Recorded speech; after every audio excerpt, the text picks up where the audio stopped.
Malamang ay hindi mo napapansin sa partner mong lalaki ngayon na yung pagkawala mo ay parang nothing sa kanya. Parang wala siya magiging reaction kapag nawala ka.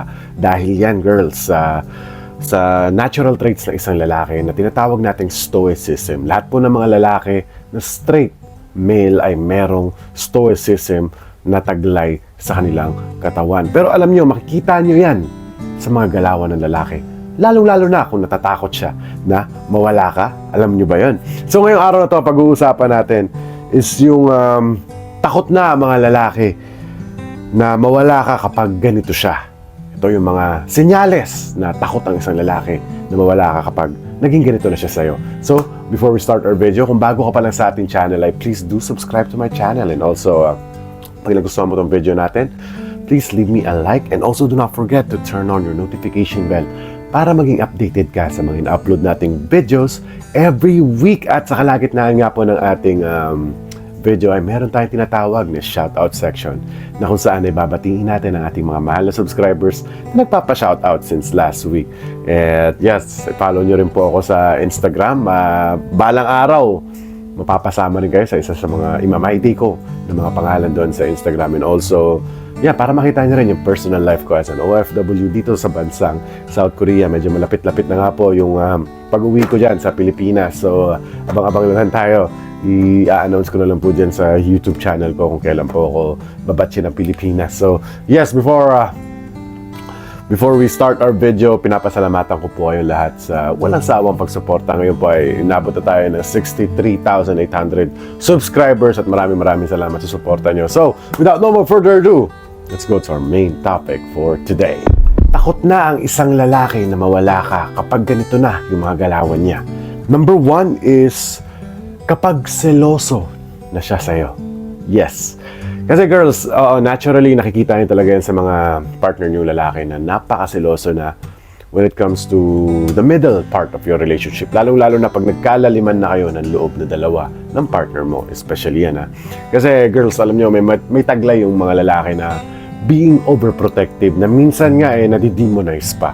Napapasama pa yung pagiging overprotective namin. Kasi girls, alam niyo, kami mga lalaki, natural na po ang pagbibigay ng protection kasi nga lalaki. We have to give security and protection sa mga less na malalakas na gender. Lalo-lalo na yung mga babae. Kailangan namin protektahan yung mga kababaihan. Pero sometimes, di ba, nakikita nyo yung mga lalaki nagsiselos. Kasi alam namin mga kapwa namin lalaki yung iniisip na ibang lalaki. Kagaya yung mga babae, may intuition kayo. Kilala ko yung kilala niyo na yung mga galawan ng mga babae kapag gusto nila yung mo, 'di ba? Yung jowa mo, yung boyfriend mo. Alam niyo yung mga galawan ng mga babae. Same din sa aming mga lalaki. Alam na namin yan kaya pinapaiwas na lang namin kayo diyan.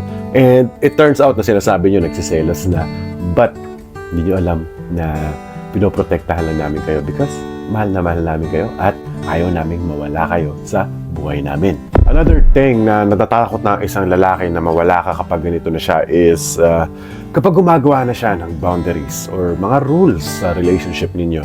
Yes, napaka-normal po yan sa mga lalaki na gumagawa na siya ng boundaries or rules. Like sometimes, so medyo masculine na lalaki, magbibigay siya ng rules na, oy, ayoko nagdadamit ka ng ganyan pag lalabas ka ng mag-isa.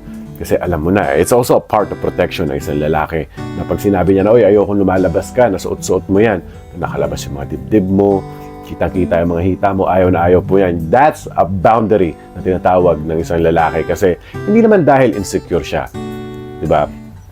Dahil lang yan sa protection niya sa kapwa niya lalaki kasi alam niya yung mga kayang gawin ng kapwa namin mga lalaki. Alam niya. Hindi, wag niyo po tatawagin insecure yan. Wag niyo tatawagin na, ano ba yan? Napaka-overprotective naman yan. That's also a part of a man's security process na pagbabantay sa inyo, sa pagbabantay nga yung protection ninyo para malayo kayo sa mga masasamang loob na especially mga lalaki rin ang mga gumagawa. So, yes, kapag gumagawa na siya ng boundaries at sinunod mo ito, it only means na takot na mawala yung lalaki na yan sa buhay mo. And before we move on sa ating next topic, ay babatiin muna natin ang ating mga mahal na subscribers na nagpapa-shoutout since last week. Na sina Priscilla Gadian ng Saudi, hello po. Kay Lourdes Carmel Ramos ng Riyadh, hello. Kay Nutflex Store, hello po. Kay Peregrina Ablando ng Cebu, hello.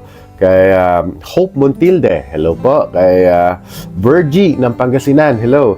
Kay Denver Bacobo ng UAE, hello po. Kay Leonida Halayahay, hello.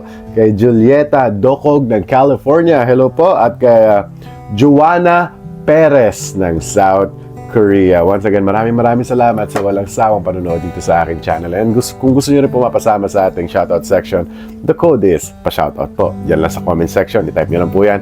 At for sure, next week mapapasama na kayo sa ating next week shoutout section. At kung mamimiss ko man yan, i-follow nyo na lang ako sa Instagram. Nandiyan po yung link sa description sa baba. I-click nyo lang po yung see more. Makikita nyo yung link ng Instagram ko dyan. I-follow nyo ako at mapapasama kayo someday sa Imamay Day kita sa Instagram. So, let's go back to our topic. Takot na ang lalaki na mawala ka kapag ganito na yung mga galawan niya. Up next is kapag gusto ka na niya ibahay. Yes, di ba? Napaka-obvious naman talaga na kapag ang lalaki gusto ka ng ibahay, yes, it only means na mahal ka na ng lalaki na yan. At for sure, meron na siya mga planong gagawin sa inyo, ng pamilya nyo in the future.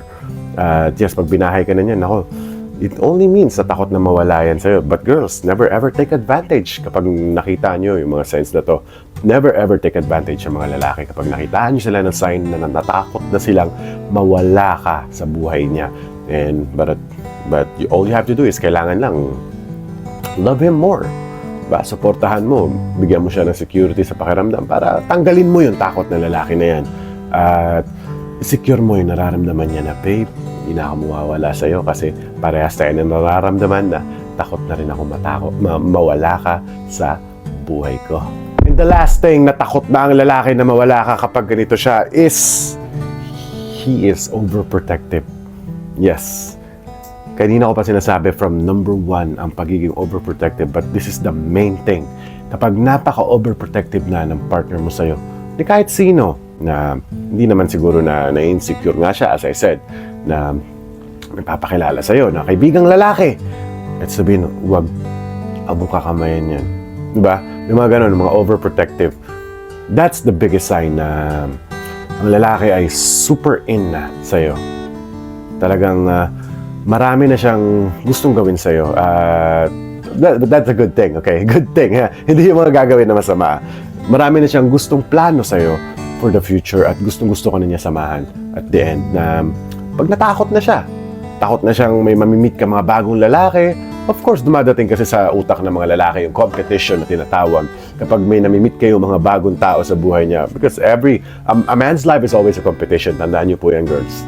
A man's life is always a competition. Kaya mararamdaman talaga ng isang lalaki yung takot once he becomes so overprotective. And another type of overprotective ng isang lalaki is kapag in times that you're in danger.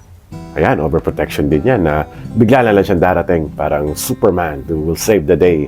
Ganong mga karakas na mga lalaki na takot nang mawala ka sa buhay niya, mawala ka man sa relasyon, or mawala ka man sa mundong to. Di ba? Kung mawala ka man sa mundong to, pro-protection ng kanya para hindi mangyari iyon. So, sana may natutunan na naman kayo sa ating topic. At kung nagustuhan mo naman to ang ating topic, please leave me a like.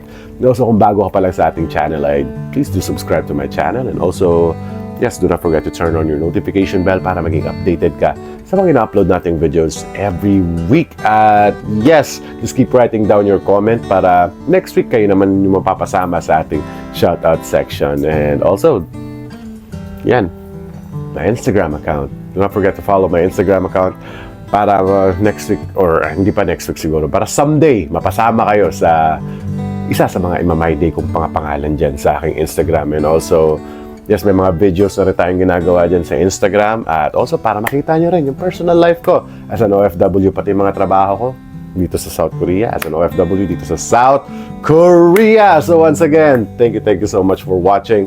At lagi tatandaan, mahal na mahal ko kayo.